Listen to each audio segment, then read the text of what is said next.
12 নম্বর দশে পরিচিত খেলোয়াড়, সেখানে তানিয়া আক্তার রাখতে পারেন, একদম গোল করলেন।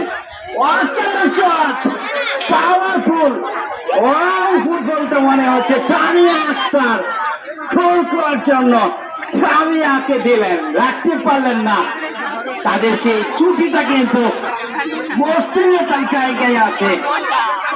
গোল করার জন্য এখনো পর্যন্ত 0-0 ব্যবধানে খেলা চলমান। আবারও সোরাইয়া আক্তার, সেখানে বাম পাশ থেকে ঢোকার চেষ্টা, রাখতে পারলেন না রুকাইয়া, এবং বল মাঠে বাইরে। তোই সহকারী রেফারি হাবিব শক্ত হাতে আজকে তাদের সেই ঝুঁকির মাধ্যমে বালিকা দল আহমদাবাদ সরকারি প্রাথমিক বিদ্যালয় বা চাঁদবাড়ি সরকারি প্রাথমিক বিদ্যালয়